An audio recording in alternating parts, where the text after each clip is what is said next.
Bismillahirrahmanirrahim. Assalamualaikum warahmatullahi wabarakatuh. Alhamdulillahi rabbil alamin. Wassalatu wassalamu ala ashrafil anbiya'i wal mursalin. Nabiyyina Muhammadin wa ala alihi wa sahbihi ajma'in. Wa man tabi'ahum bi ihsanin ila yaumiddin. Amma ba'du. Ikhwatal iman, para pemirsa, kaum muslimin dan muslimat, para pendengar di mana saja antum berada, semoga Allah tabaraka wa ta'ala senantiasa membimbing kita semua pada jalan kebaikan serta memberikan pertolongan dan kemudahan kepada kita di dalam menjalani hidup ini dalam rangka berubudiyah kepada Allah tabaraka wa ta'ala. Allahumma amin. Alhamdulillah, segala puji dan syukur hanya milik Allah atas segala nikmat dan karunia tidak terhitung banyaknya, atas segala limpahan rahmat yang meliputi kehidupan kita semuanya. Setiap saat dan waktu kita selalu berada di dalam nikmat dan karunia Allah tabaraka wa ta'ala. Terutama sampai saat ini dan di tanggal 2 Muharram ini tahun 1442 Hijriah. Dari tahun 1441 berubah menjadi 42. Angkanya semakin bertambah, tapi hakikat umur semakin berkurang. Suatu perjalanan dalam hidup, kita mengikuti perputaran roda kehidupan yang hari demi hari silih bergantinya waktu, terjadinya perubahan dalam hidup ini. Sesungguhnya hal itu merupakan nikmat yang Allah berikan kepada kita, dan di waktu yang sama merupakan ujian. Siapakah yang lulus di antara kita menjalani kehidupan tersebut, dan siapakah yang bisa menjadikan umur, kesempatan yang diberikan oleh Allah untuk selalu meningkatkan ketakwaan dan mempersiapkan bekal menuju Allah tabaraka wa ta'ala. Oleh karenanya kita memohon kepada Allah dengan hati yang penuh dengan rasa kesyukuran, di waktu yang sama yang senantiasa juga diliputi oleh kekhawatiran. Kita bersyukur masih bisa hidup, tapi kita khawatir apakah kita bisa dalam keadaan sehat walafiat sehingga bisa berubudiyah, atau kita diuji oleh Allah dengan berbagai ujian. Kemungkinan kebanyakan kita tidak bisa bersabar dalam menghadapinya. Oleh karenanya, mari sejenak kita introspeksi diri dan mengambil pelajaran dari apa yang telah berlalu untuk menatap masa yang akan datang dengan penuh pertolongan, harapan, optimisme, kesungguhan untuk meraih kemuliaan di sisi Allah tabaraka wa ta'ala. Alhamdulillah atas segala nikmat tersebut. Alhamdulillahi awalan wa akhiran wa zahiran wa batinah. Kemudian salawat dan salam untuk Nabi kita yang mulia Nabi Muhammad sallallahu alaihi wasallam. Allahumma salli ala Muhammadin wa ala ali Muhammad. Ikhwatal iman, para pemirsa rahimakumullah. Pada hari ini insyaallah kita mengakhiri kajian kita yang berkaitan dengan akidah, syarh akidah At-Tahawiyah. Semoga ini merupakan penutup yang mulia, yang baik, khitamuhu misk, sehingga kita memohon kepada Allah ketakwaan, keistiqomahan selalu dicurahkan oleh Allah kepada hati kita. Allahumma amin. Ikhwatal iman, para pemirsa rahimakumullah. Pembahasan yang terakhir yang kita jelaskan yaitu permasalahan yang berkaitan dengan pemikiran-pemikiran yang kontradiktif, yang menyimpang dari ajaran Islam, dari sunnah Rasul sallallahu alaihi wasallam, sikap yang berlebihan, ghulu, dan sikap meremehkan, kemudian antara tashbih dengan ta'til, antara jabar wal qadar, ya, jabar mengatakan manusia terpaksa, qadar mengatakan manusia menciptakan perbuatannya, antara al-amnu wal iyas, ya, merasa aman dan merasa, ya, sifat, ya, pesimis. Taib. Setelah itu, ya, Al-Imam Abu Ja'far At-Tahawi rahimahullah menjelaskan, ya, memberikan kata penutup, ya, mengakhiri apa yang beliau jelaskan dari awal, ya, yang mengatakan ila aqidah ahlussunnati wal jamaah, ya, bayan aqidati ahlussunnati wal jamaah yang diyakini oleh Imam Ahlussunnah, ya, Imam Abu Yusuf dan imam-imam Ahlussunnah yang lainnya, ya. Kemudian setelah beliau menyebutkan di antara pemikiran yang kontradiktif tadi, beliau menyebutkan, ya, fahadha dinuna fahadha dinuna wa i'tiqaduna zahiran wa batina wa nahnu bura'a'u ila Allah min kulli ma khalafa alladhi dhakarnahu wa bayyanahu wa nas'alu Allah ta'ala an yuthabbitana 'ala al-imani wa yakhtima lana bihi wa yasimana min al-ahwa'i al-mukhtalifati wal-ara'i al-mutafarriqah wal-madhahibi ar-radiyah مثل المشبهة أو مثل المشبهة والمعتزلة والجهمية والجبرية أو الجبرية، نعم، lebih tepat الجبرية، نعم، والقدرية وغيرهم من الذين خالفوا السنة والجماعة وحالفوا الضلالة ونحن منهم براء وهم عندنا ضلال وأردياء، نعم، وهم عندنا ضلال وأردياء وبالله العصمة والتوفيق.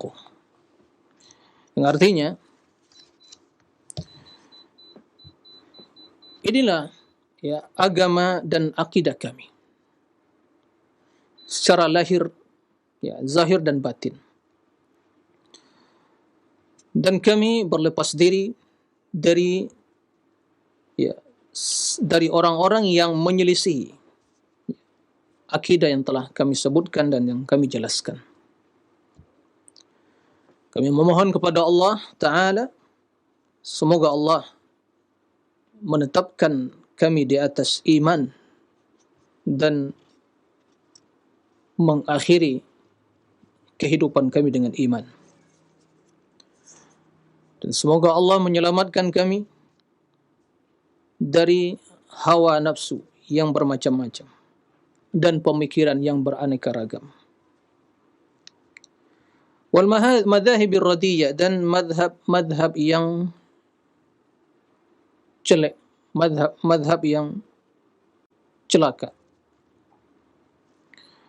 seperti al-musyabbihah wal mu'tazilah, jahmiyah, jabariyah, qadariyah, dan selain mereka, ya, dari kalangan orang-orang yang menyelisih sunnah dan jamaah dan yang terjatuh ke dalam kesesatan. Kami berlepas diri dari mereka, dan mereka menurut kami adalah dullal, yaitu menurut ahli sunnati wal jamaah adalah orang-orang yang telah sesat, wa ardiya, itu orang-orang yang telah celaka. Allah tempat bergantung dan memohon taufik. Itu perkataan Imam Abu Ja'far At-Tahawi rahimahullah. Ya ikhwatal iman para rahimakumullah. Jadi setelah Imam Abu Ja'far At-Tahawi menjelaskan dari awal ya sampai pembahasan saat ini ya atau sebelumnya yang telah kita bahas ya, kemudian beliau ya memberikan ya pernyataan bahwa apa yang telah beliau jelaskan dari akidah Ahlussunnati wal Jamaah ya itulah akidah beliau. Itulah keyakinan beliau zahir dan batin. Ya. Karena itu akidah Ahlussunnati wal Jamaah. Karena itu adalah akidah Ahlussunnati wal Jamaah. Ya. Kendati sebagian dijelaskan oleh para ulama dan kita sampaikan secara insaf. Ya. Secara umum ya. Dan mayoritas secara global apa yang dijelaskan beliau na'am sesuai dengan akidah Ahlussunnati wal Jamaah. Tapi ada dua catatan kurang lebih yang dijelaskan oleh para ulama ya. Dan ini kita sampaikan ya, dengan segala insaf bahwa al-haq yang tentunya menjadi pilihan utama kita. Dan kita juga ingin menjelaskan siapapun dia bisa bersalah dan keliru. Akan tapi sebagian keliruan tersebut tidak mempengaruhi akidah dan keyakinannya. Karena bila seorang berakidah yang benar, bermanhaj yang benar, maka kalimat-kalimat yang mungkin multi penafsiran secara umum tentunya kita pahami sesuai dengan prinsip dasar dia di dalam beragama yang berjalan di atas kebenaran dan sunnah tadi.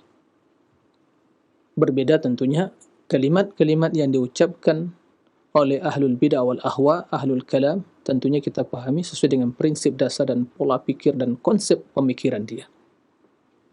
Nah, ada kurang lebih dua catatan yang dijelaskan oleh para ulama. Ya. Pertama, tatkala beliau menjelaskan Ta'ala Allah anil hudud wal ghayat wal arkan wal a'dha wal adawat ya. Maha suci Allah dari batas-batas dan ujung akhir, kemudian juga bagian-bagian dan juga perangkat. Ya, ini kalimat-kalimat yang seperti ini tentunya kalimat yang tidak diucapkan oleh ulama salaf dalam menjelaskan akidah. Karena kita mengetahui bahwa prinsip mereka dalam menjelaskan permasalahan sifat, menetapkan sifat itu secara global. Menjelaskan sifat itu secara terperinci. Nah, akidah Ahlussunnati wal Jamaah dalam menjelaskan masalah sifat, yaitu merupakan seluruh sifat kesempurnaan, itu dirinci. Ya, maka kita mendapatkan begitu banyak ya di dalam Al-Quran ya, dan Sunnah perincian, penjelasan tentang sifat dan nama Allah satu persatu disebutkan. Karena itu akan menjelaskan, akan lebih menjelaskan ya kesempurnaan yang mutlak yang dimiliki oleh Allah Tabaraka wa Ta'ala. Berbeda halnya dengan masalah ya menafikan sifat-sifat yang tercela dari Allah. Itu disebutkan secara umum. Tidak dirinci. Allah bukan begini, begini dan seterusnya. Ya, sebagaimana ahlul kalam mengatakan ya, Allah tidak di atas, tidak di bawah, tidak di dalam, tidak di luar, ya. Tidak memiliki batas, kemudian tidak memiliki perangkat, anggota, badan dan seterusnya. Itu bukan istilah Ahlussunnati wal Jamaah dalam menjelaskan masalah akidah, terutama dalam masalah sifat. Jadi secara umum, sebagaimana kata Allah Subhanahu wa Ta'ala, "Walam yakul lahu kufuwan ahad." Tidak ada satu pun yang serupa dengan Allah. Laisa kamitslihi syai'. Tidak ada sesuatu yang serupa dengan Allah. Wala tadribu lahul amsal. Jangan kalian membuat permisalan, selesai. Jadi seluruh bentuk permisalan yang dipersepsikan ya bagi Allah, maka semua tidak benar. Cukup, tidak dirinci, Berbeda dengan ahlul kalam. Dalam menafikan sesuatu dirinci mereka. Tidak begini, tidak begitu, tidak memiliki ini, tidak dan seterusnya. Yang intinya mereka ingin mengingkari sifat kesempurnaan. Ini satu catatan ya yang jelaskan oleh sebagian para ulama. Kemudian juga tentang masalah ya iman. Tentang masalah iman, yaitu tatkala beliau menyebutkan wal iman iqra bil lisan wat tasdiq bil jinan. Tidak disebutkan di sini al amal bil arkan. Ya. Jadi batasi tentang masalah meyakini dengan mengucapkan dengan lisan dan juga meyakini dengan hati. Nah, ini ada sedikit catatan bahawa yang masyhur ya, di kalangan ahli sunnah iman tersebut yaitu meyakini dengan hati, mengucapkan dengan lisan dan melakukan dengan anggota badan, dan amalan adalah bagian dari keimanan. Itu catatan ringan. Ya, kendati bila kita kembali kepada prinsip dasar akidah Imam Abu Ja'far At-Tahawi, ya, maka sesungguhnya bisa dipahami dengan makna yang ya, benar. Nah, karena maksud beliau bahawa Allah tidak diliputi oleh jihad sittah, ya, 6 arah, bukan mengingkari keberadaan Allah di atas aras bagaimana akidah Jahmiyah. Ya, karena dalam kitab yang sama beliau menjelaskan bahawa Allah ya alal arsy wa fawqa khalqihi. Allah di atas arsy dan di atas seluruh makhluknya. Itu dua catatan ringan yang berkaitan dengan akidah ya At-Tahawiyah. Selebihnya ya merupakan akidah yang sesuai dengan apa yang dijelaskan oleh ahli sunnati wal jamaah. Baik. Ikhwatal iman, pemirsa rahimakumullah. Nah, kata beliau, apa yang telah dijelaskan tadi, ya, itu adalah akidah beliau, lahir batin, ya, dan itu pula yang diyakini oleh sunnah wal jamaah, kecuali dua catatan yang ringan tadi. Nah, kemudian kata beliau, kami, ahli sunnah, berlepas diri, ya, kepada Allah dari orang-orang yang menyelisihi apa yang telah kami jelaskan dan telah kami sebutkan. Jadi, barang siapa yang menisbatkan kepada Imam Abu Ja'far At-Tahawi akidah selain apa yang telah beliau jelaskan dalam akidah ini jelas merupakan kedustaan dan beliau berlepas diri hal itu. Akan tapi yang perlu jadi catatan, ahlul kalam ya, itu mengambil dua catatan ringan tadi dari perkataan Imam Abu Ja'far At-Tahawi, kemudian dinisbatkan kepada Imam Abu Ja'far At-Tahawi bahawa Imam Abu Ja'far At-Tahawi, kata mereka, mengingkari ya keberadaan Allah di atas aras. Maksudnya karena aras tempat dan Allah tidak diliputi oleh tempat, maka muncul pernyataan mereka Allah mawjudun bila makan, kata mereka. Allah ada tempat-tempat. Dan maksud perkataan mereka tanpa tempat yaitu mengingkari ketinggian Allah. Itu maksudnya. Jadi maka kita terkecoh dan tertipu dengan pernyataan sebagian Allah mawjud bila makan. Ini mereka bermain dengan kata-kata untuk melakukan penipuan dan pengelabuan dan membodohi orang-orang awam. Seperti itu. Maka harus kita waspada. Nah, ya.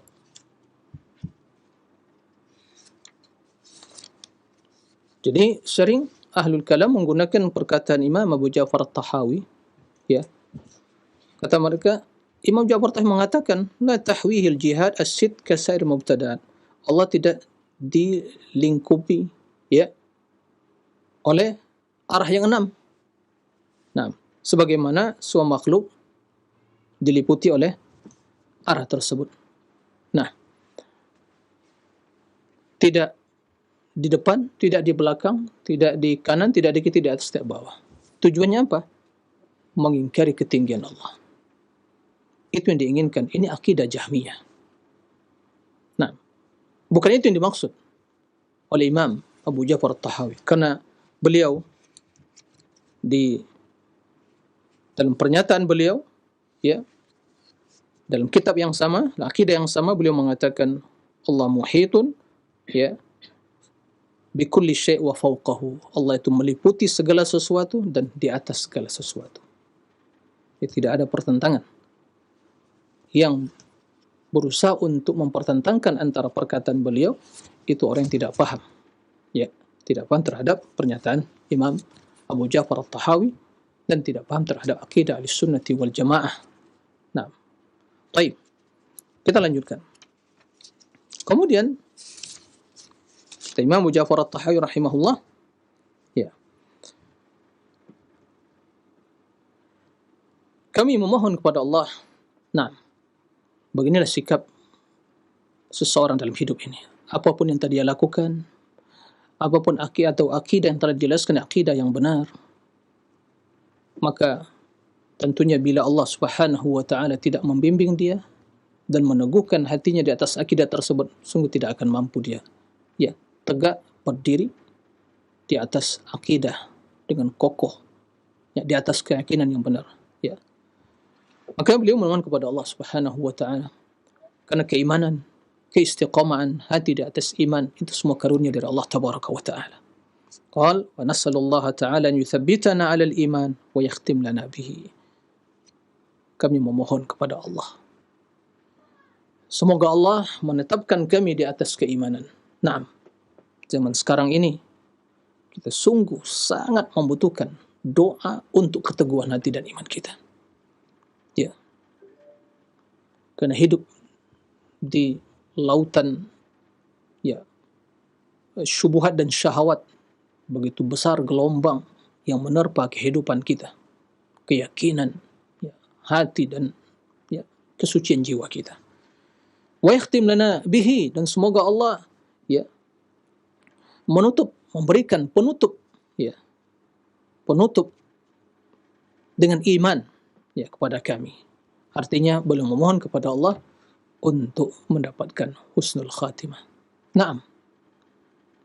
Ini yang sangat, ya, harus menjadi perhatian utama kita. Bukan sekedar apa yang sedang kita jalani, tapi yang menjadi ibrah, menjadi standar penilaian Allah adalah penutup. Bukan apa yang sedang kita jalani, karena kita tidak tahu apakah kita akan istiqomah di atas hidayah, di atas petunjuk, di atas keimanan, di atas akidah yang benar, atau mungkin menjadi korban pemikiran yang sesat yang telah menyeret, ya, banyak orang-orang yang jahil, bahkan orang yang memiliki syubhat, ya, melenceng dari akidah yang benar, dari keimanan, bahkan waliyazu billah sampai terjerumus dalam kekufuran, sadar atau tidak, terjerumus dalam kubangan kesesatan, jurang, ya, kesesatan yang begitu dalam, hawa nafsu, sadar atau tidak. Nah, wa yasimana min al-ahwa al-mukhtalifah wal ara' mutafarriqah. Kami juga memohon kepada Allah, semoga Allah menyelamatkan kami dari hawa nafsu yang bermacam-macam. Nah, kita hidup di zaman hawa nafsu yang mendominasi hidup manusia. Dalam urusan keilmuan, dalam urusan amaliyah, ya, hawa nafsu yang banyak diikuti oleh manusia. Ya. Dalam masalah keilmian, dalam masalah, ya, keilmuan yang berkaitan dengan masalah akidah, pemahaman, mayoritas manusia mengikuti hawa nafsunya.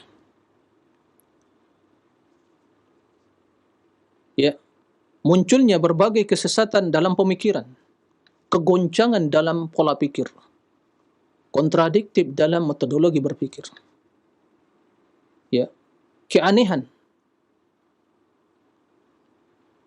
yang bermacam-macam dalam pemikiran, pernyataan yang nyeleneh, kedustaan yang terang-terangan disampaikan, ya, semua hal itu sebagai bentuk, ya, dan konsekuensi dari mengikuti hawa nafsu. Sehingga pernyataan-pernyataan yang nyeleneh, yang aneh, yang batil, sebatil-batilnya menjadi konsumsi mayoritas, apalagi orang-orang yang awam.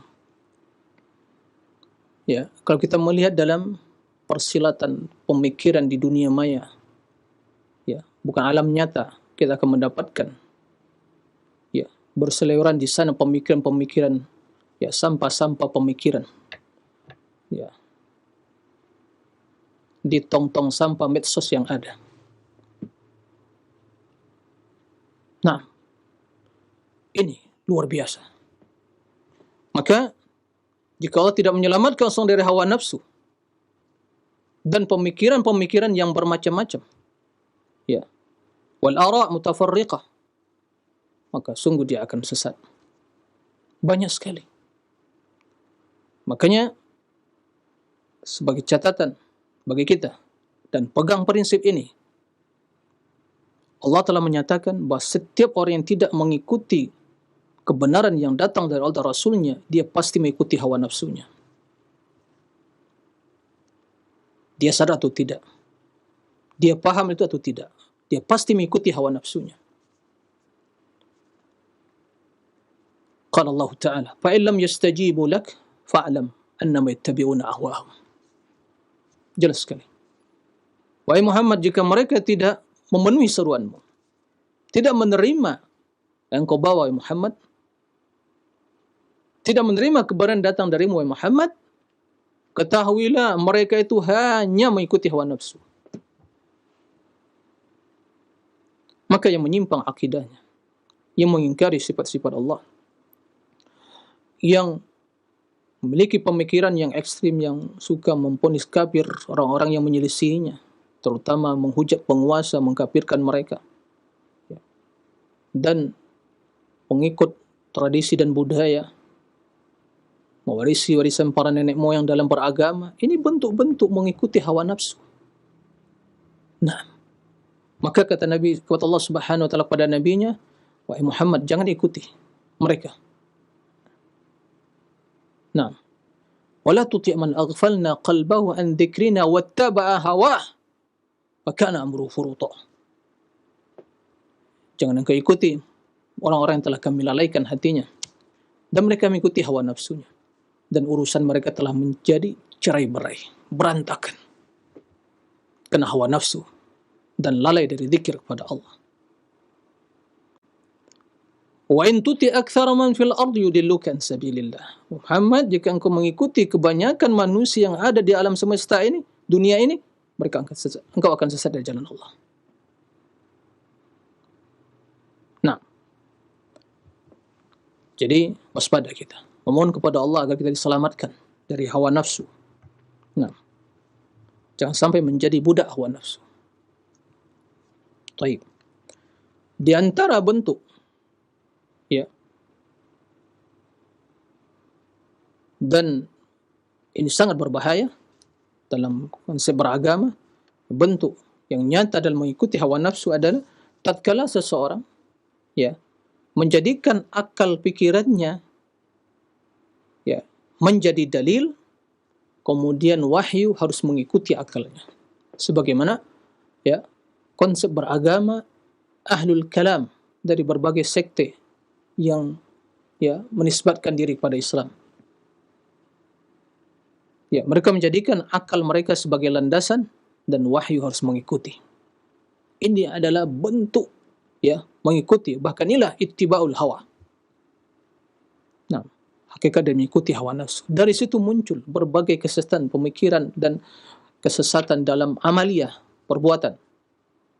Karena yang menjadi landasan bukan wahyu, bukan agama, tapi akal. Maka diingkari sifat Allah, ditolak hadis-hadis tentang hadis ahad, ya, ditakwilkan sifat-sifat Allah, ya, bermacam kesesatan yang muncul dari sumber, ya, karena itu virus yang telah masuk ke dalam otak dan pemikiran mereka. Baik. Wal madahibir radiyah, mazhab-mazhab pemikiran-pemikiran yang celaka, yang sesat. Nah, banyak sekali. Contohnya, al-musyabbihah. Siapa musyabbihah? Musyabbihah yaitu mereka yang menyerupakan Allah dengan makhluk. Ini musyabbihah. Ya, tatkala mereka membaca ayat-ayat tentang sifat, lalu mereka serupakan sifat tersebut dengan sifat makhluk. Ini musyabbihah. Sementara akidah ahli sunnah sebagian telah kita jelaskan dan terus kita sampaikan, kita jelaskan kepada umat ya, bahwa akidah ahli sunnati wal jamaah, akidah kaum muslimin yang mengikuti manhaj salafus salih, akidah ahli sunnati wal jamaah di dalam mengimani sifat-sifat atau nama-nama dan sifat-sifat Allah, bahwa mereka menetapkan sebagaimana ditetapkan oleh Allah, ya, tanpa menyerupakan Allah dengan sesuatu apapun.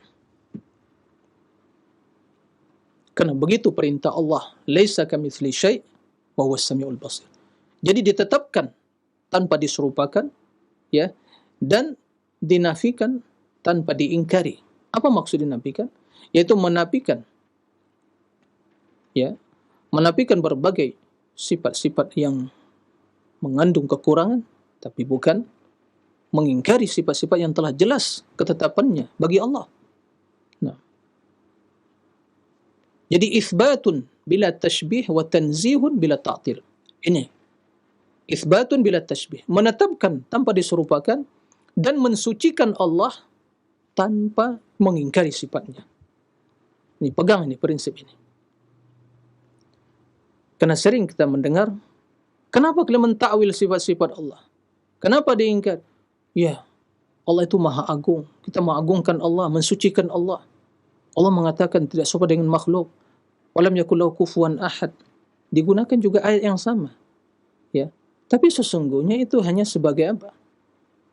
Hanya memperkuat pernyataan mereka. Sesungguhnya yang jadi dalil utama adalah akal mereka. Kau ini mencari dalil yang sekiranya dari satu sisi menopang pernyataan mereka.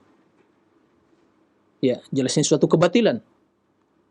Nah, jadi kalau kita tetapkan Allah punya tangan, Allah punya mata, Allah istiwa alal arsy, berarti kita menyerupakan.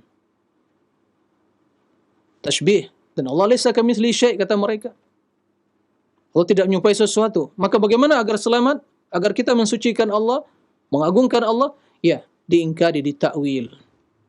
Berarti istawa bukan tinggi di atas arasy, istaulah, berkuasa. Ini perkataan Mu'tazilah. Tangan, Allah tidak memiliki tangan. Kalau kita tetapkan tangan, berarti serupa dengan makhluk. Karena mereka memahami tangan itu tangan makhluk. Ya subhanallah. Rumus yang digunakan, rumus antara manusia dengan manusia. Sementara kita berbicara, ya, Allah, tentang Allah. Yang di luar makhluk, yang di atas makhluk, yang tidak menyatu dengan makhluk. Nah, jelas ini suatu kekeliruan. Karena telah persepsi yang pertama, najis tasbih ini, sebelum para ulama mengatakan ini najis tasbih yang mengotori pemikiran dan hati mereka.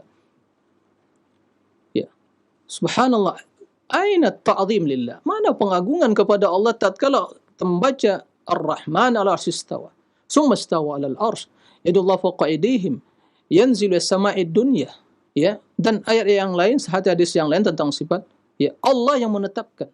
Kemudian langsung yang terbesit dalam benak ahlul bidah wal ahwa, ahlul kalam, pengikut Jahmiyah dan yang lainnya, tashbih. Subhanallah. Allah mengatakan laisa kamitsli syai', dan Anda begitu membaca, memahami tashbih, when? Ya. Ini suatu kerancuan, ya, kegoncangan dalam berpikir. Disebabkan apa? Menjadi budak hawa nafsu dan pemikiran yang sesat dan akal yang dikultuskan. Nah, dengan demikian suatu kebatilan dan suatu kedustaan, ya, suatu kekeliruan yang fatal dalam, ya, suatu pernyataan bila menisbatkan musyabbihah kepada ahli sunnah yang menetapkan sifat, ya, padahal sesungguhnya ahlul kalam itu yang musyabbihah karena mereka telah berpersepsi yang musyabbihah. Mereka mentashbih, kemudian mentakwil, kemudian mentaktil. Begitu. Pemikiran tashbih yang ada dalam otak mereka. Lalu untuk selamat dari tashbih, ditaktil atau ditakwil. Taktil ya diingkari. Ditakwil, ini lebih halus. Ya, enggak gentleman ini. Halus, enggak mau terang-terangan mengatakan, tapi ditakwil, diselewengkan. Ya, intinya adalah diingkari, ditaktil. Maka kata para ulama, hum syabbahu thumma attalu thumma syabbahu. Mereka mentashbih terlebih dahulu, kemudian mengingkari, ta'til, kemudian syabbahu, menyerupakan lagi. Kenapa? Tatkala semua sifat Allah diingkari, Maka yang tidak memiliki sifat sesuatu yang tidak ada. Berarti sama saja menyerupakan Allah dengan sesuatu yang tidak ada. Bil ma'dumat. Adakah kebatilan, bahkan kekufuran lebih dahsyat dari itu? Na'udzubillah min dzalik. Baik. Wal Mu'tazilah, akidah Mu'tazilah, ya, yang menisbatkan diri pengikut Wasil bin Atha, ya, Al-Ghazal, kemudian Amr bin Ubaid. Yang Amr bin Ubaid ini dulu murid dari Imam Hasan Al-Basri di Basrah. Tatkala jadi perselisihan dalam masalah pemikiran akidah, lalu Wasil atau Amr bin Ubaid memisahkan diri dengan beberapa murid-muridnya dan berpindah pada suatu sudut dari sudut masjid di Basrah tersebut. I'tazalu, memisahkan diri. Ya. Maka Imam Qutaibah misalnya mengatakan hum Mu'tazilah, memisahkan diri. Kemudian telah menjadi ini sebuah nama yang disematkan kepada mereka yang disertai dengan berbagai pemikiran-pemikiran milenial dan menyimpang mereka yang dikonsep oleh Wasil bin Atha, kemudian dilanjutkan setelah itu Abu Hudzail dan yang lain-lainnya dari kalangan Mu'tazilah. Nah, sampai ya Qadhi Abdul Jabbar Al-Mu'tazili, yang intinya pemikiran mereka itu dibangun di atas ya 5 prinsip, ya. Jadi ada juga Pancasila mereka, kaum Mu'tazilah, ya. 5 pemikiran ini yang mereka yakini.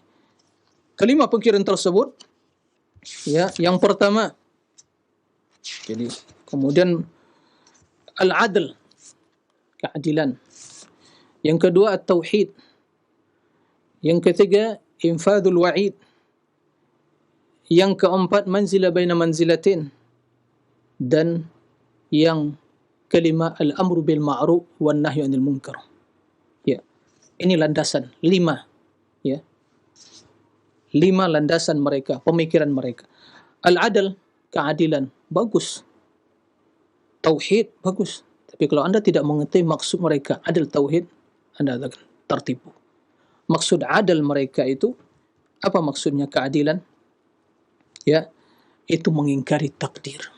Jadi Allah tidak mentakdirkan kejahatan dan maksiat. Ya, kenapa demikian? Karena kalau Allah takdirkan, kemudian Allah mengazab orang-orang yang berdosa, sementara Allah mentakdirkan. Berarti Allah tidak adil, zalim kata mereka. Maka untuk selamat dari persepsi yang seperti itu, ya harus dikatakan Allah tidak mentakdirkan maksiat dan dosa. Na'udzubillah. Ini, jadi mengingkari takdir, itu intinya. Tauhid, subhanallah, kalimat tauhid. Tapi apa maksudnya? Tauhid mereka ya ahad, hanya satu, tunggal. Tidak memiliki sifat, berarti mereka mengingkari semua sifat Allah. Seperti itu. Infadul wa'id, yaitu mewajibkan kepada Allah, wajib Allah mengazab yang berdosa. Maka apa yang terjadi? Diingkari syafaat di akhirat, tidak ada gunanya syafaat. Begitu Allah mengancam, dan barang siapa yang melakukan pasti akan diazab, ya wajib bagi Allah. Karena Allah tidak memungkiri janji katanya. Begitu. Kemudian manzilah baina manzilatin, ini enggak jelas, ini abu-abu ini. Posisi seorang dia berbuat dosa apakah kafir atau mukmin? Enggak. Enggak kafir, enggak mukmin. Tengah-tengah, enggak jelas, abu-abu. Ini akidah abu-abu. Ya.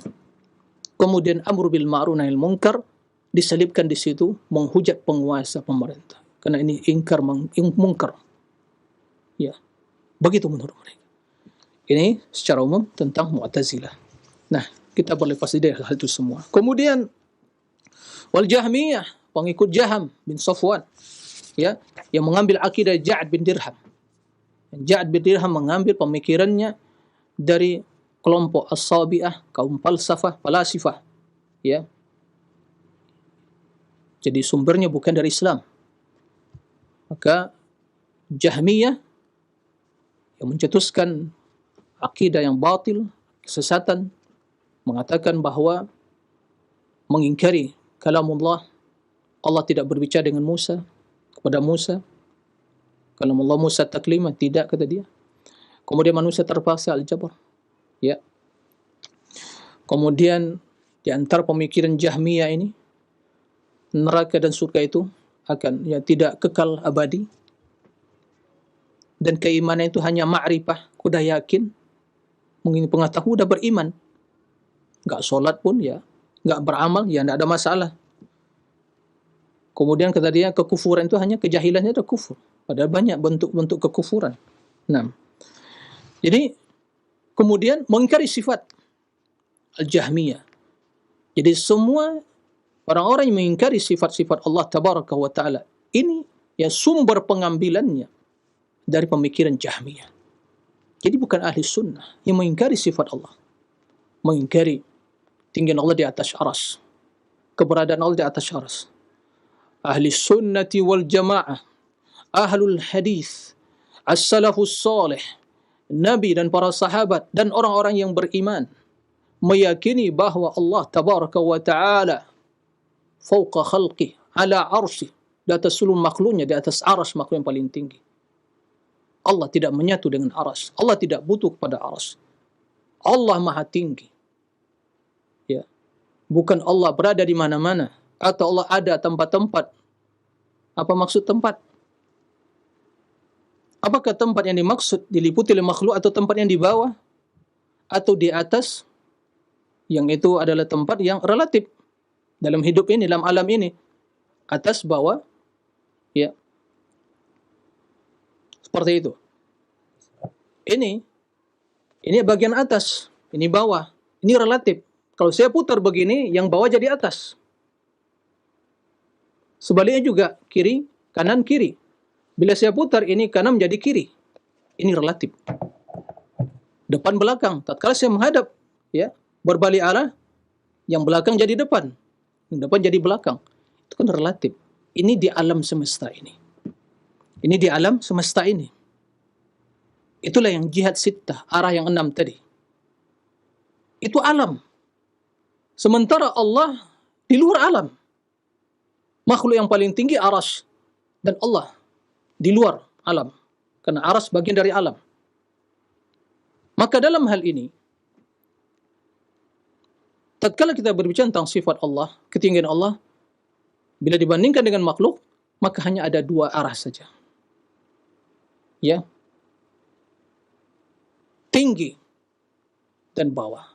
Allah maha tinggi dan semua makhluk di bawah Allah. Lalu apa maksud makan di sini tempat tanpa tempat? Sadarkah seorang terkadang mengatakan Allah tanpa tempat? Sadarkah dia? Apa maksudnya? Kalau tempat yang Anda maksud diliputi makhluk, iya, Allah tidak memiliki tempat dalam artian seperti itu. Karena itu tempat yang ada di alam semesta ini.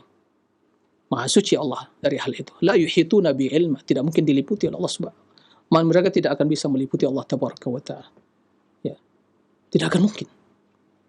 Tapi kalau yang Anda maksud tempat yang hanya Allah ada di sana, itu tempat adam yang tidak ada di alam ini, yang tidak ada makhluk di sisinya, hanya Allah sendiri. Maka itulah makna ketinggian tadi. Ya. Karena Allah terpisah dari makhluk, tidak menyatu dengan makhluk. Ya. Kalaupun itu, ya, itu maknanya benar istilah tempat, tapi tempat ini tidak terdapat istilah dalam Al-Quran, tidak terdapat di dalam hadis, tidak terdapat dalam perkataan seorang pun dari salafus saleh. Istilah Allah fi kulli makan, semua tempat. Allah laisa fil makan, Allah tidak bertempat. La kharij, la dakhil, tidak dalam alam, tidak di luar. Ya. Begitu kata mereka. Al-Bari laisa lahu makan wa huwa ala ma kana alaihi lam yazal. Ya. Seperti itu. Kemudian yang aneh, mereka nisbatkan pernyataan itu kepada Imam Syafi'i. Kata Imam Syafi'i mengatakan Allah mewujud bila makan. Allah ada tanpa makan, tempat-tempat. Ya subhanallah, kadhib, kedustaan. Kedustaan yang sungguh-sungguh dusta kepada Imam Syafi'i. Ya. Imam Syafi'i tidak pernah mengatakan hal itu. Imam Syafi'i tidak pernah mengatakan bahwa Allah ada tempat-tempat. Imam Syafi'i mengatakan Ar-Rahman al-Sistawa. Imam Syafi'i menetapkan semua sifat-sifat Allah. Imam Syafi'i mengingkari pemikiran Jahmiyah. Ternyata yang mengatakan Allah ada tempat-tempat itu asal muasal dari perkataan Mu'tazilah. Mu'tazilah mengambil dari Jahmiyah, bukan ahli sunnah. Maka kalau mengatakan ijma' ahli sunnah mengatakan Allah ada tempat-tempat dusta. Ini ijma' kesepakatan untuk menyelisihi kesepakatan. Ijma' ahli bid'ah wal ahwa fi mukhalafati ijma' ahli sunnah. Jadi ijma' kesepakatan ahlul kalam dalam Jahmiyah mengingkari ijma' ahli sunnah yang berlandaskan Al-Quran, berlandaskan hadis, berlandaskan ijma', berlandaskan akal dan fitrah yang masih sehat. Baik. Jahmiyah. Kemudian Al-Jabriyah. Di antara pemikiran Jahmiyah itu juga jabr. Allah, manusia terpaksa, tidak punya pilihan. Maka dari satu sisi, ya, mereka namakan Jabriyah, Jahmiyah ini. Di sisi lain namakan Mu'attilah, karena Mu'attilah itu mengingkari sifat. Itulah sumbernya. Baik mengingkari secara keseluruhan, atau mengingkari nama dan sifat, ini yang paling ekstrim lagi dari Mu'attilah, Jahmiyah, atau mengingkari sifat saja, dan menetapkan nama tanpa makna, Mu'tazilah, atau yang mengingkari dan menetapkan sifat yang 7, pendapat Al-Kullabiyah, kemudian itu yang diwarisi oleh kaum Asy'ariyah, sifat yang 7, hayatun, iradatun, qudratun, sam'un, ilmun, basir, mutakallim, kalam, ya, dikalian mengatakan sifat ma'ani, ya, yang asal muasalnya dia akidah kullabiyah, ya, kemudian mentakwil sifat-sifat al-khabariyah seperti istiwa, kemudian tangan, wajah dan yang lainnya, ya, ini akidah Asy'ariyah. Nah, maka di antara sekte yang menyimpang adalah Al-Jabriyah. Mereka mengatakan manusia terpaksa. Jadi, kata mereka enggak ada pilihan, terpaksa. Bagaikan daun yang jatuh, bagaikan batu yang jatuh dari, ya, puncak gunung, bagaikan, ya, tiupan angin, semua tidak punya pilihan. Nah, ini jelas akidah yang, ya, menyimpang. Al-Qadariyah. Al-Qadariyah adalah mereka yang mengatakan mengingkari takdir. Apa maksud di sini? Apakah secara keseluruhan takdir? Tidak. Ya. Karena mereka juga punya dua atau sekte secara umum, kelompok besar. Yang dahulu yang pertama, awal muncul di zaman, ya, generasi senior sahabat, sighar tabi'in, sahabat yang masih yaitu Ibnu Umar, Ibnu Abbas zaman mereka yang mengingkari ilmu Allah dan kitabatul maqadir. Jadi Allah tidak mengetahui sesuatu dan tidak ditulis di Lauhul Mahfuz. Ini jelas mereka para ulama salaf sepakat mereka ini kufur. Ya. Kata Imam Syafi'i, nadhirul qadariyah bil ilmi, fa in aqarruha wa illa kafar. Ya. Debat mereka dengan ilmu. Kalian mengingkari ilmu atau mengimani? Kalau mereka mengimani, ya, beriman mereka. Kalau mengingkari berarti mereka kufur karena mengingkari ilmu Allah. Nah, yang kedua, sekte yang mengingkari keumuman masyiah Allah dan ciptaan Allah. Jadi ada menurut mereka dari ciptaan ini tidak masuk dalam kehendak Allah. Seperti perbuatan manusia atau dosa, Allah tidak menghendaki, kata mereka. Karena persepsi mereka antara kehendak dengan kecintaan itu sama. Ya. Kalau Allah menghendaki berarti Allah mencintai. Masa Allah mencintai maksiat? Kata mereka, berarti Allah tidak menghendaki. Keliru mereka. Tidak ada, ya, istilahnya, ya, suatu kesamaan secara mutlak atau korelasi secara mutlak. Karena ada suatu Allah takdirkan, tapi Allah tidak mencintai. Allah mentakdirkan perbuatan dosa terjadi, maksiat. Allah ciptakan. Allah menghendaki menciptakan iblis, tapi Allah melaknat. Tidak semua diciptakan dicintai, ya. Tapi semua yang disyariatkan dicintai. Semua disyariatkan, diperintah dicintai. Dan tidak semua yang diciptakan dicintai. Itu bedanya. Ini pembahasan masalah takdir yang lebih luas lagi. Al-Qadariyah mengatakan Allah menciptakan manusia, tapi manusia, perbuatan manusia itu bukan ciptaan Allah. Manusia menciptakan. Di sini mereka terjerumuslah mengingkari takdir. Sementara akidah ahli sunnah, Allahu khaliqu kulli syai. Allah yang menciptakan segala sesuatu. Naam. Wallahu khalaqakum wa ma ta'malun. Allah menciptakan kalian dan apa yang kalian kerjakan. Allahu khaliqu kulli san'atin wa sani'in wa san'atah. Allah yang menciptakan pelaku dan perbuatannya. Nah, itu akidah ahli sunnah. Adapun qadariyah diingkari, ya, keberadaan perbuatan manusia masuk ke dalam kehendak Allah atau ciptaan Allah. Maka qadariyah. Nah, inilah akidah Mu'tazilah. Jadi Mu'tazilah, sekte-sekte ahlul bidah itu mereka kadang lintas pemikiran. Lintas pemikiran. Apa yang sesuai dengan hawa nafsunya itu diambil. Tidak ada ketetapan. Karena standarnya nggak benar. Landasannya nggak jelas, akal. Ahli sunnah wal jamaah nggak ada warna-warni. Nggak ada gado-gado akidahnya. Mereka punya satu warna saja. Putih, bersih, suci. Akidahnya. Kenapa sumberkan wahyu? Alladzi la yantiqu 'anil hawa in huwa wahyuha. Ya, al-haqqu min rabbik. Kebenaran datang dari Rabbmu. Rasul tidak berbicara dengan hawa nafsu, dengan wahyu. Jelas standarnya.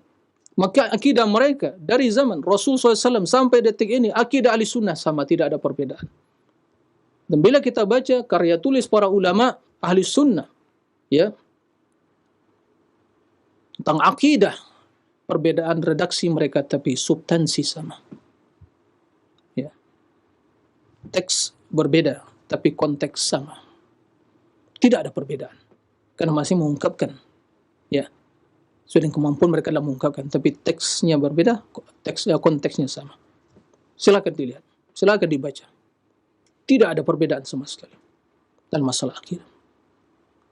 Nah, lintas generasi, lintas daerah, ya, lintas madhab, mereka ahli sunnah semuanya sama dalam masalah akidah.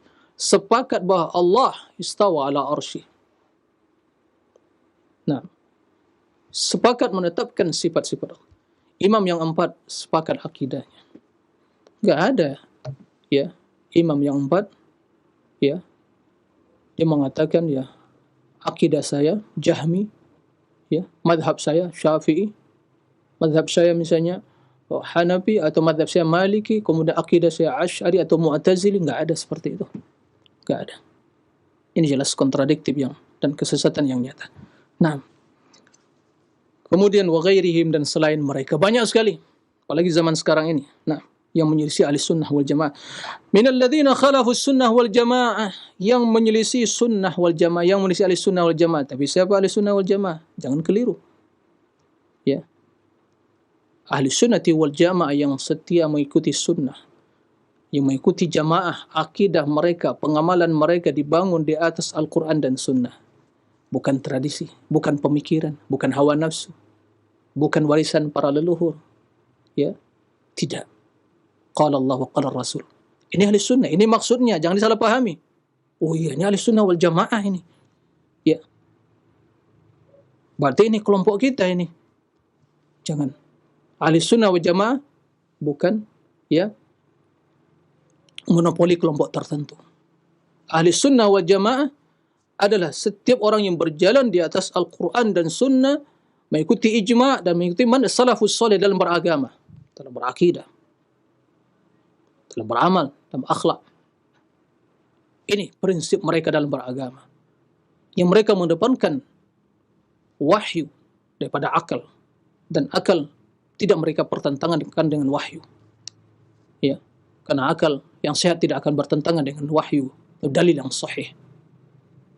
Tapi akal yang rusak, akal yang telah, ya, terkontaminasi berbagai syubhat, itu yang menentang wahyu, seperti ahlul kalam dan yang lainnya. Nah, wahalafu dhalalah, dan mereka yang telah terjun dalam sesatan. Jadi kata beliau, kita berlepas diri, ya, dan memohon kepada Allah agar diselamatkan dari berbagai pemikiran dan pelaku, ya, pemikiran atau yang memiliki pencetus pemikiran tersebut, dari pemikiran dan sektenya, dari pemikiran dan orangnya. Ya, kita berlepas diri. Karena itu adalah akidah yang menyimpang, akidah ahli sunnah. Wa nahnu minhum bara' wa hum indana dhullal wa ardiya wa billahi al-ismatu wat taufiq. Dan kita, ya, berlepas diri dari berbagai pemikiran yang menyimpang tadi, pemikiran yang sesat, yang menyesatkan. Ya, dan para pelakunya, ya, yang menebarkan pemikiran tersebut, karena itu bukan agama Allah, bukan akidah ahli sunnah, ya, bukan madhab salafus salih. Nah, sementara kita dituntut kewajiban untuk mengikuti qala Allah wa qala Rasul, ya. Para imam yang 4 tersebut, ya, sepakat bahawa kewajiban untuk mengikuti Al-Quran, Sunnah adalah suatu keniscayaan. Tidak ada pilihan dalam hal itu. Imam Syafi'i mengatakan, "Idza shahal hadits fa huwa madhhabi." Hadisnya sahih itu madhab. Ya. Pada suatu ketika beliau meriwayatkan hadis tentang seorang jariyah, budak wanita yang atau seorang yang mengadukan tentang budak wanita yang dia miliki. Dia ingin memerdekakannya, ya. Kemudian Rasul bertanya kepadanya, "Aina Allah?" Dia menjawab seperti nas bis sama. "Wa man ana anta Rasulullah?" Kata Rasul, "A'tiqha fa innaha mu'minah." Bebaskan dia. Ya. Dia itu seorang mukmin. Ada seorang yang, ya, nyeletup begitu dan mengatakan perkataan yang aneh, "Ya Imam, atakhudh bi hadzal hadits?" Wa Imam, engkau akan mengambil hadis ini? Ketika itu Imam Syafi'i marah, ya, dan mengatakan, ya, kata dia, "Ya rajul, ya, ara'aita alayya zunnaran? Ara'aitani fi kanisah?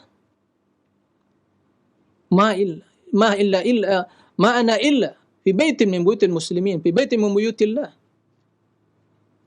Nah, idza ja'ani sallallahu hadisan sahihan thumma la akhudhu bihi fashhadu bi anna aqli qad dhahab, atau kama qala Imam Syafi'i. Wahai si fulan, ya, apakah engkau melihat pada diriku aku memakai pakaian zunnar, yaitu pakaian ikat pinggang para pendeta dan pakaian para pendeta? Apa engkau melihat saya ini dalam kanisah, gereja? Tidak, tiada lain kecuali saya berada di dalam masjid, baitun min buyutillah. Kata beliau, bila hadisnya sahih dari Nabi sallallahu alaihi wasallam, ya, kemudian saya tidak menerima dan mengambil hadis tersebut, saksikanlah akal saya ini dah hilang, dah gila saya. Imam Syafi'i mengatakan seperti itu. Lalu bila ada orang mengatakan, ya, menisbatkan perkataan yang batil, yang palsu kepada Imam Syafi'i, mengaku pengikut Syafi'i, Anda dusta. Di dalam Manaqib Asy-Syafi'i, Imam Al-Baihaqi, ya, sebutkan suatu riwayat bahwa Imam Syafi'i berpendapat suatu pendapat, kemudian dan hadisnya sahih, kemudian disebutkan kepada beliau pendapat bagian muridnya yang menyelisih pendapat beliau, padahal sependapat Imam Syafi'i tersebut, ya, berlandaskan dalil yang sahih. Kata beliau, "Aqulu adhabu ila ma sahabil hadith wa in khalafani ashabi." Aku akan berpendapat yang sesuai dengan hadis yang sahih, kendati mereka menyelisih saya. Kemudian beliau mengatakan, "Sahibil ladzi uwafiquhu ma sahha anir rasul." Sahabatku yang selalu aku temani adalah yang sahih dari Rasul. Wa in ba'ud, kendati dia orang yang jauh, bukan karib kerabatku. Nah, begitu. Walladzi ufariquhu, na'am, ma khalafa al-hadits wa in qarub. Yang saya menyelisihinya, ya, yang menyelisihi hadis, kendati dia karib kerabatku. Jadi sahabat Nabi, sahabat Imam Syafi'i, murid yang setia, pengikut Imam Syafi'i yang setia mengikuti hadis. Kalau Anda mengatakan saya pengikut Syafi'i, tapi akidah misalnya Asy'ari atau Maturidi dan yang lainnya, kapan Imam Syafi'i menjadi Asy'ari? Kapan Imam Syafi'i mengingkari ketinggian Allah? Kapan beliau mengatakan bahwa Allah ada tanpa tempat? Tidak pernah. Kedustaan yang begitu nyata untuk membodohi orang-orang awam. Maka ikhwatal iman, waspada, ya, bahwa semua yang menyimpang yang disebutkan, ya, sekte-sekte dan pemikiran yang disebutkan Imam Ja'far At-Tahawi merupakan madhab-madhab yang tercela, yang telah menyimpang dari kalangan Musyabbihah, Mu'tazilah, Jahmiyah, Jabriyah, Qadariyah dan yang lainnya. ya, yang mengikuti pemikiran mereka sesuai dengan kesesatan dan penyimpangan mereka. Semua hal itu ya menurut ahli sunnah wa ja'dulal, mereka yang telah tersesat, ya, termasuk ya ke dalam sekte yang dikatakan Nabi kulluha halika, semua telah binasa dan celaka. Nah, menyelisih ahli sunnati wal jamaah, ya. Kemudian wabillahil ismatu wat taufiq, kita hanya mohon perlindungan dan taufik pada Allah tabaraka wa taala. Baik, itulah akhir dari perkataan Imam Abu Ja'far At-Tahawi rahimahullah dalam akidah yang kita pelajari, ya, yang cukup lama juga, ya, tapi alhamdulillah Allah Subhanahu wa taala memberikan ya kemudahan kepada kita untuk bisa menyelesaikannya, ya, tentang akidah ahli sunnati wal jamaah. Semoga Allah Subhanahu wa taala ya memberikan keteguhan ke dalam hati kita dan menunjuki kelapa jalan kebaikan dan menetapkan kita di atas akidah yang benar dan menyelamatkan kita dari berbagai pemikiran dan akidah yang menyesatkan. Dan juga semoga Allah Subhanahu wa taala senantiasa memperlihatkan kepada kita kebaikan dan kebenaran, diberi kekuatan untuk mengikutinya, dan semoga Allah juga memperlihatkan kepada kita kesesatan dengan nyata dan kita diberi kekuatan untuk meninggalkannya. Demikian, wallahu a'lam. Nah, baik, syukuran jazakallahu khair, barakallahu fiik atas materi yang telah disampaikan oleh Ustaz di kesempatan pagi hari ini dari pembahasan mengenai akidah yang insyaallah mudah-mudahan bermanfaat untuk kita semua. Baik, untuk selanjutnya kami buka sesi interaktif, sesi soal jawab. Bagi Anda para pemirsa ataupun pendengar yang ingin bertanya, silakan. Dan kiranya untuk pertanyaan disesuaikan dengan pembahasan kita mengenai masalah akidah. Ya, silakan. Halo. Halo. Halo. Halo, assalamualaikum. Assalamualaikum. Waalaikumsalam warahmatullahi wabarakatuh. Dengan siapa di mana Bapak? Saya Fauzan. Siapa? Saya Fauzan di Sumbawa. Pak Rozan di Sumbawa. Silahkan Pak Rozan, langsung ke pertanyaan. NTB. Iya, silahkan. Ya, yang ingin saya tanyakan ini kan, saya berada di wilayah yang kita kenal. Iya, bagaimana terus? Masalah kan kita sering diundang seperti halilan, seperti Nuzulul Quran atau Maulid atau Isra Mi'raj. Nah, bagaimana sikap saya supaya kita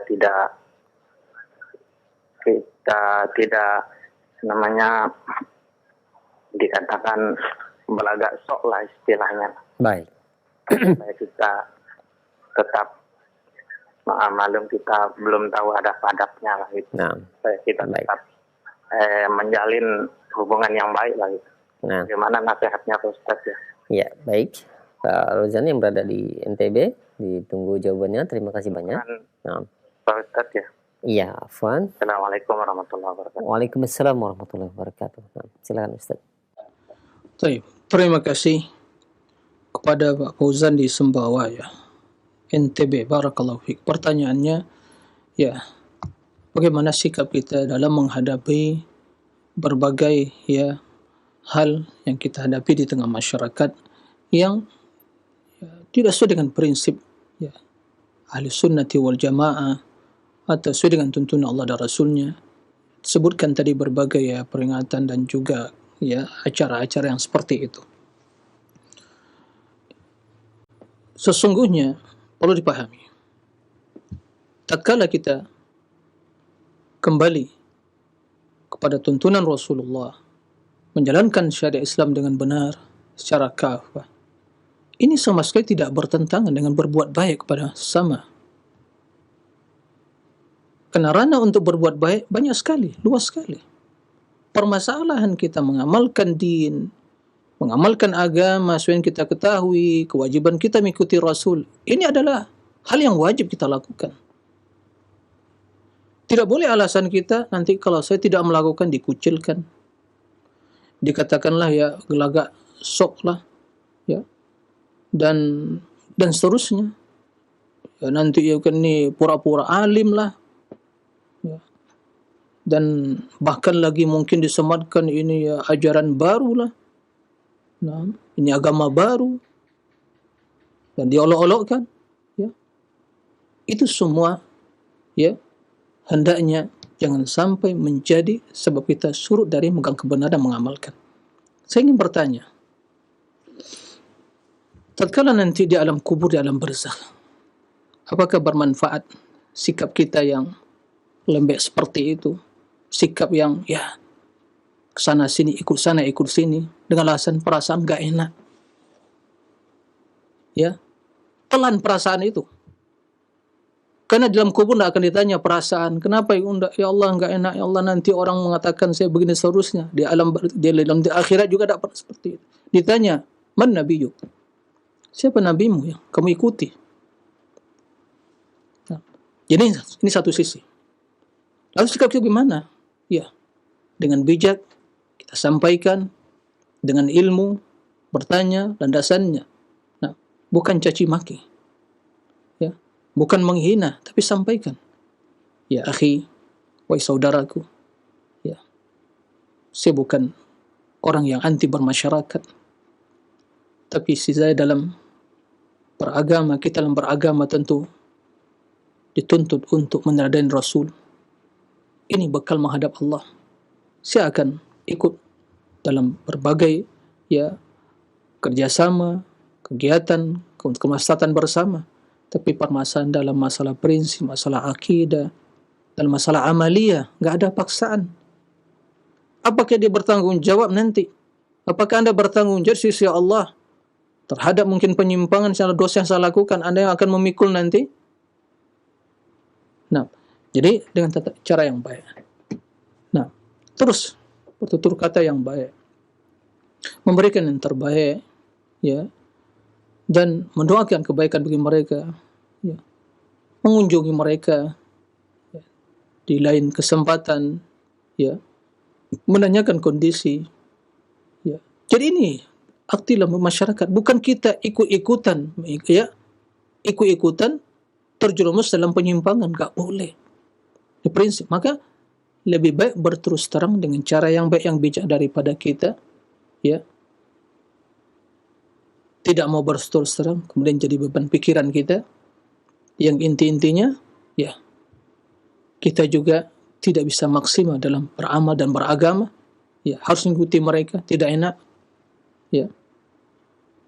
Buktikan kita orang yang cinta pada kebaikan, cinta kebaikan pada sesama, dan berbuat baik, ya, menginginkan kebaikan, dan kita memberikan nasihat. Tapi inilah resiko dalam hidup.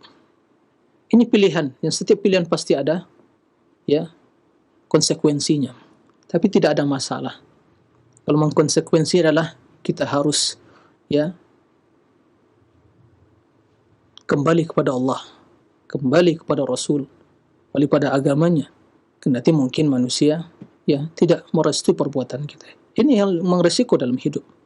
Ya, setiap pilihan pasti ada konsekuensinya. Tapi tidak ada masalah selama konsekuensi tersebut ya baik dan tidak tercela di sisi Allah Tabaraka wa Ta'ala. Tapi pesan saya, ya, bermuamalah dengan baik, bertutur kata yang baik, tampakkan kemuliaan sunnah, kebaikan Islam itu dengan tutur kata kita, muamalah kita, ya, akhlak yang mulia, tutur kata yang baik, suka membantu, ya, bila mungkin sebagian dari warga kita sakit dikunjungi, ya, menanyakan kondisinya, membantu, itu yang harus dilakukan. Nah, dan sabar diuji. Inilah membuktikan kesabaran yang sesungguhnya di dalam memegang prinsip tadi. Nah, demikian wallahu a'lam. Nah, baik, syukran jazakallahu khairan atas jawaban Ustaz. Demikian untuk yang bertanya, dan selanjutnya kami ajukan pertanyaan di layanan pesan singkat. Ya, ada pertanyaan Ustadz dari Umu Danya yang berada di Bandung. Ya Ustadz, saya pernah diajak berdiskusi dengan satu kelompok yang membahas Al-Quran hanya dari terjemahannya saja. dan mereka meyakini bahwa langkah mereka benar. Saya ingatkan untuk membaca tafsir dari para ulama, namun mereka hanya berpegang dari tafsir Al-Quran Al-Misbah, sedangkan tafsir-tafsir yang lain tidak sesuai dengan zaman katanya. Pertanyaannya, mereka ini masuk golongan mana, Ustaz? Dan akidah mereka itu seperti apa? Dan mohon penjelasannya dari golongan tersebut, Ustaz. Baik, terima kasih. Pertama, yang perlu kita pahami adalah agama ini bukan untuk diperdebatkan. Kalaupun ada diskusi atau dalam istilah munadharah ilmiah, tujuannya mencari kebenaran. Bukan mempertahankan pendapat masing-masing atau mungkin mencari kemenangan. Dan seringkali yang seperti itu yang menjadi standar penilaian menang kalahnya adalah para peserta yang hadir sesuai dengan pemikiran masing-masing. Kalau banyak pengikutnya yang hadir, nanti ini akan yang bersorak, yang bertepuk tangan, itulah kemenangan. Itu yang terjadi. Disesuai, dikondisikan.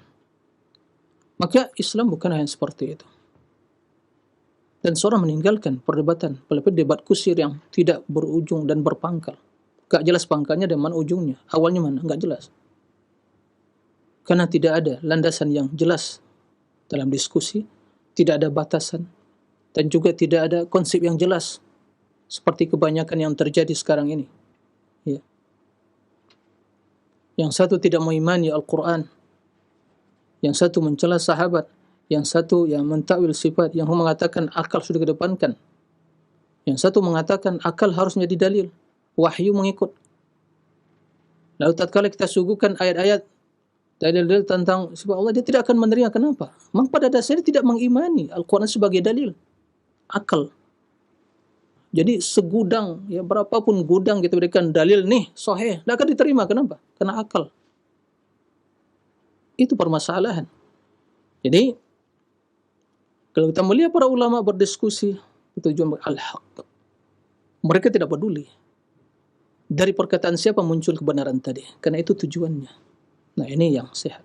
Tapi yang terjadi baik di dunia nyata dan maya zaman sekarang ini, perdebatan yang enggak jelas. Kemana arahnya, mana ujung dan pangkalnya, kemudian berbagai komentar yang terjadi, hujjah, maka agama bukan untuk diperdebatkan. Jelas. Dahulu ada seorang salaf dikatakan kepada mereka, wahai imam, saya ingin berdiskusi denganmu. Kata Imam Hasan Al-Basri, kalau salah Imam Hasan Al-Basri, wahai imam, urid ujadilak, unadhiruka. Kata Imam Hasan Al-Basri, hei, wahai saudara, saya ini telah meyakini dan tahu tentang akidah saya, agama saya. Saya dapatkan. Kalau Anda masih mencari akidah dan agama Anda, pergi ke tempat lain, cari di sana. Itu sekaliber Imam Hasan Al-Basri. Lalu siapa kita? Maka kalau tidak memiliki ismu, tidak perlu diladeni. Lebih baik tinggalkan majelis seperti itu. Kan di sana syubhat. Syubhat itu betul-betul subhanallah, sangat kuat sekali menyambar pemikiran dan cepat lengket di benak pikiran kita. Syubhat. Jangan berani. Para ulama dahulu, bukan juhala, ulama. Ahli bidah ingin membacakan padanya sebuah ayat. Kata dia, enggak mau. Wahai anakku, tutup telingamu. Tutup. Disuruh anaknya menutup telinga. Kenapa? Mereka membaca ayat, benar. Tapi di sana diselipkan nanti. Mereka membaca tafsir, di sana diselipkan. Ini yang terjadi. Tapi seperti mungkin tidak tahu tafsir Misbah dan yang lainnya. Siapa? Banyak tafsir. Tafsir Salafus Salih. Tafsir At-Tabari, tafsir Ibnu Katsir, tafsir Al-Baghawi, dan tafsir. Adapun pernyataan itu enggak sesuai dengan zaman sekarang, ya subhanallah. Ya, nanti orang sekarang lebih hebat dari para ulama dahulu. Siapa mereka? Hanya sekedar menyandang gelar akademisi, profesor, doktor lah, hebat begitu. Subhanallah. Ya, subhanallah. Bukan itu standar keilmuan yang sesungguhnya. Ya. Bila mengatakan bahwa tafsir sekarang tidak yang klasik, ulama satu klasik dan gak sesuai dengan relevan dengan zaman sekarang ini, ya subhanallah. Ya, subhanallah. Pernyataan yang aneh. Pernyataan yang sungguh aneh. Ya. Jadi ini muncul dari para konsep pemikiran kaum radikal, sekularisme, yang sering mengatakan mereka itu, kata mereka, kontekstual, tidak tekstual. Jadi ayat diambil, nanti konteksnya apa, substansinya, dipaksakan ayat ini begini, sudah dipaksakan. Jadi mencari-cari pembenaran dengan istilah kontekstual tadi. Ini yang terjadi. Saya tidak mengerti siapa mereka, tapi sepertinya pemimpin seperti itu ya orang-orang yang Mu'tazilah, kaum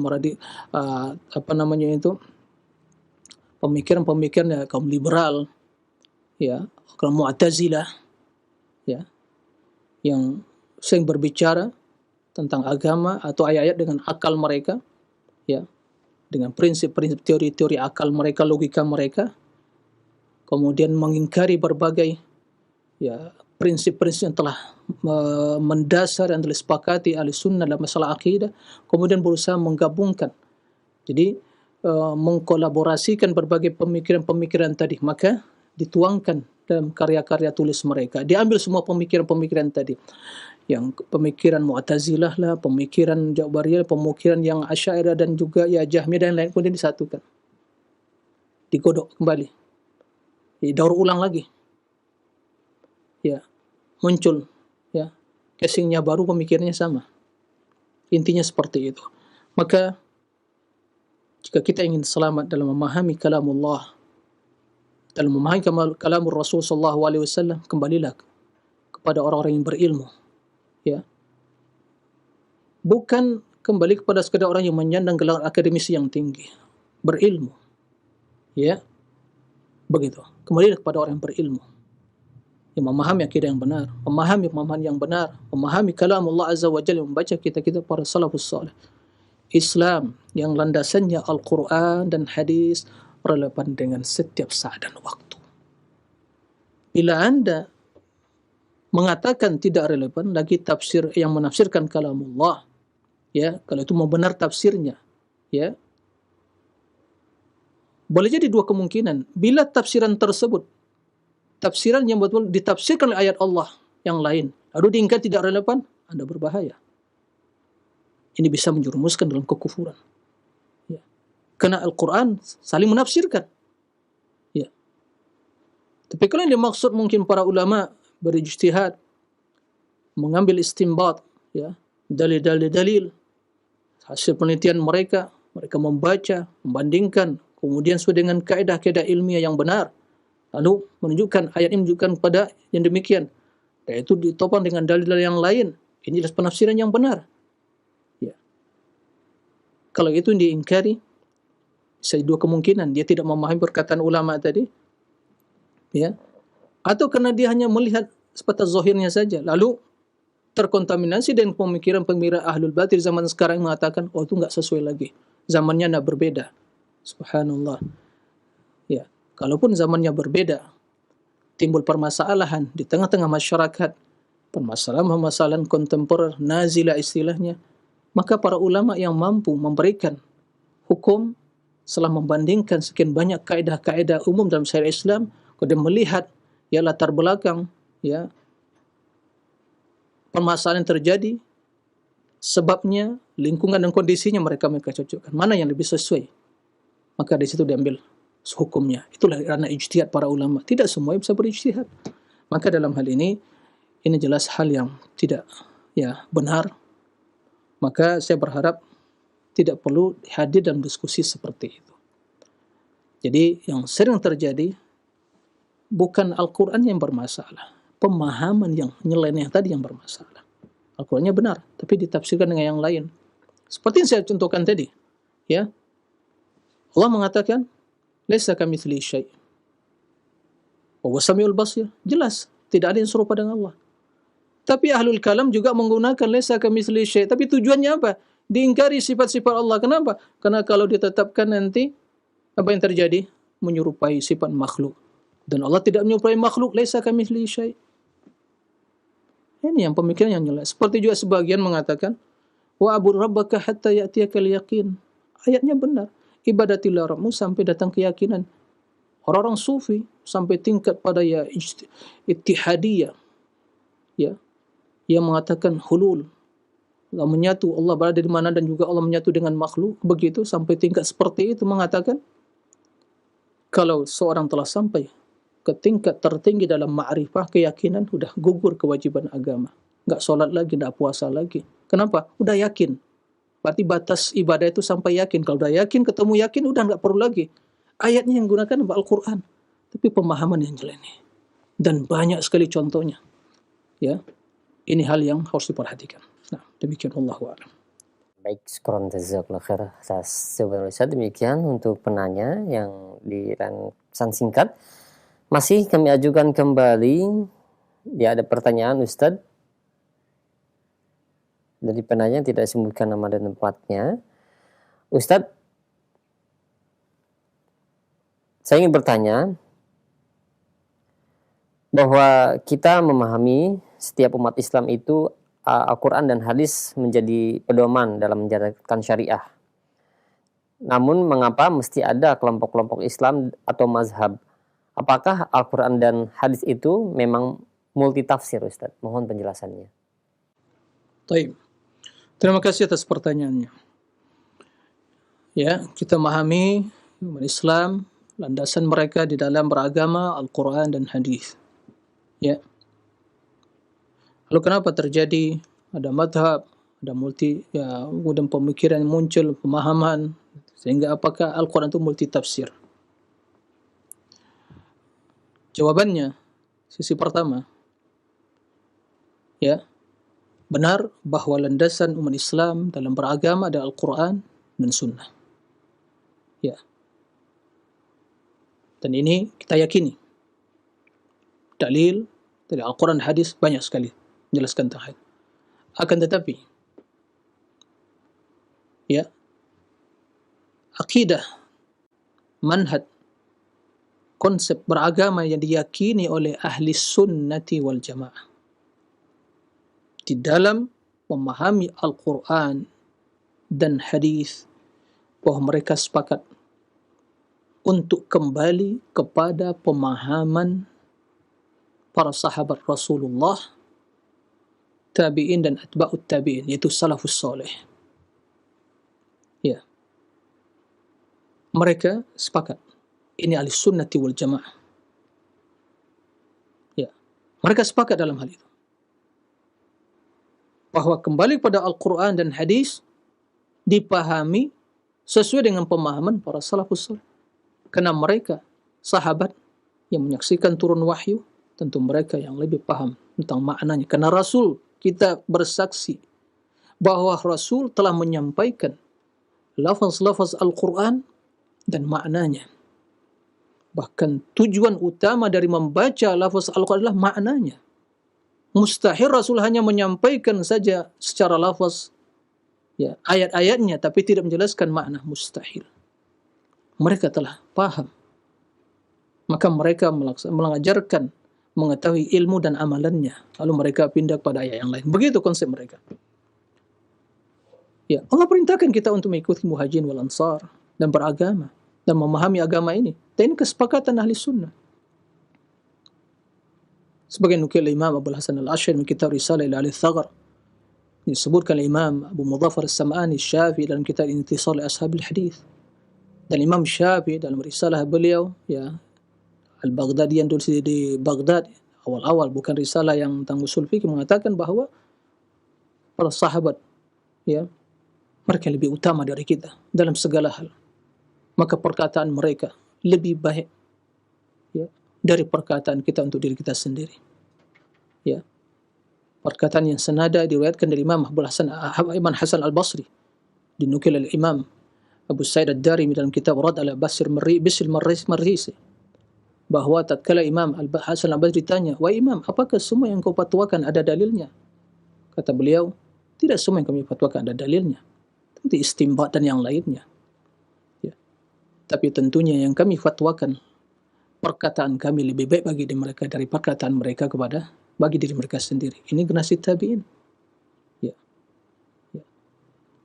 Dan ulama sunnah sepakat. Ya. Jadi dalam memahami Al-Quran dan Sunnah, kita kembali kepada manhaj saleh. Nah, semua sekte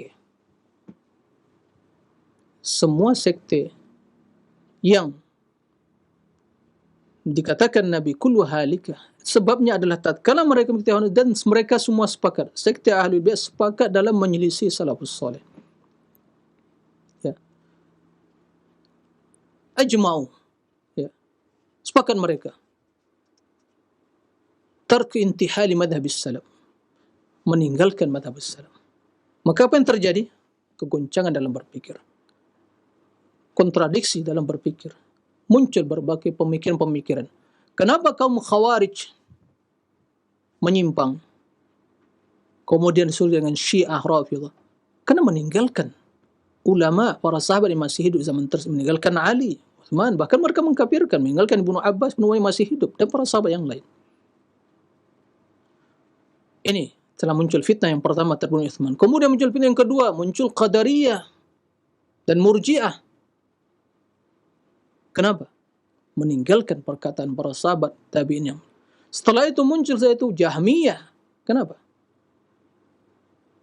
Kemudian setelah itu muncul pemikiran yang mengingkari sifat. Karena mengingkari, meninggalkan apa yang telah dipahami oleh para sahabat, tabi'in, tabi'in, kemudian imam-imam ahli sunnah. Terus sampai sekarang. Jadi mereka sepakat meninggalkan hal itu. Ya, itu menjadi permasalahan. Muncullah warna-warni dalam pemikiran. Adapun si ketiga, perbedaan madhab yang ada. Kita mengenal madhab ahli sunnah. Nggak ada mazhab kelima. Madhab ahli sunnah 4. Hanafi, Maliki, Syafi'i, Hambali. Ini. Siapa mereka? Semua ulama ahli sunnah. Imam Abu Hanifah, Imam Malik bin Anas, Muhammad Idris Syafi'i, Ahmad bin Hanbal, Nu'man bin Thabit, yani Abu Hanifah. Ulama ahli sunnah. Akidah mereka sama. Alas siratal mustaqim. Nggak ada perbedaannya. Sama. Sama akidah mereka. Ya. Dan mereka bukanlah yang mengatakan ini madhab Syafi'i, enggak. Tapi apa yang terjadi? Murid-murid mereka yang setia, yang bermajlis dengan beliau itu, mengumpulkan perkataan-perkataan imam-imam mereka. Kemudian ditulis, kumpulkan, sehingga menjadi sebuah konsep, ya, dengan berbagai teori, kaidah pendalilan, menjadi sebuah konsep dalam memahami fiqh Islam, ahkam Islam. Kemudian itu diikuti para ulama. Yang konsep tersebut diambil dari kaidah-kaidah Islam dan dalil-dalil tadi. Maka terjadilah apa istilahnya madhab Syafi'i, madhab Maliki, dan madhab Hambali, dan semua mereka. Ya, lihat, Malik itu guru Imam Syafi'i, Syafi'i guru Imam Ahmad. Sama akidah mereka, enggak ada perbedaannya. Tapi apa yang terjadi? Perbedaan dalam madhab tadi itu dari hal istilahnya furu'iyah, dalam memahami dalil, dalam memahami masalah. Yang masalah tersebut tidak ada secara konteks, secara teksnya, nasnya, ya, menjelaskan tentang hukumnya. Maka mereka berijtihad. Ya, atau mereka mungkin tidak mengetahui dalilnya, tapi yang lain mengetahui dalil. Atau menurut mereka sama ada, tapi menurut sebagian itu tidak sahih, yang menurut sahih. Banyak sebabnya. Sebagai dijelaskan Imam Ibn Taimiyah dalam kitab Raf'ul Malam an A'immatil A'lam. Sebab-sebab dari perbedaan tadi. Jadi bukan karena mengikuti hawa nafsu. Adapun perbedaan yang bermacam tadi, Jabariyah, Khawarij, Syiah, Qadariyah, Murji'ah, kemudian Jahmiyah dan Mu'tazilah dan macam-macam, itu perbedaan disebabkan mereka mengikuti hawa nafsu karena dalil dan prinsip berbeda. Ya. Ya, prinsip berbeda. Khawarij, Syiah, kenapa muncul? Ya, Qadariyah Murji'ah kendati mereka belum menentang wahyu, tapi mereka tidak mau kembali kepada salafus saleh. Padahal mereka hidup zaman tersebut. Jahmiyah, kenapa? Mereka lah sekte yang pertama menentang wahyu. Ia mengatakan, mengkultuskan akal. Dan itu yang dikembangkan oleh sekte-sekte yang lain, Mu'tazilah. Jadi kena menentang wahyu tadi. Jadi belum ada sebelumnya. Kesesatan Khawarij, Syiah, Rafidah, Qadariyah dan Murji'ah tersebut, Qadariyah Jabar, itu belum disebabkan kerana menentang wahyu. Kena berdalil dengan ayat-ayat Al-Quran tapi tidak paham maknanya. Dipertentangkan antara satu dengan yang lain. Tapi mereka tidak kembali kepada ulama salaf. Muncul Jahmiyah pertentangkan bahawa akal sebagai landasan utama, wahyu mengikuti. Jadi terjadi pertentangan antara wahyu dengan akal. Itu yang terjadi.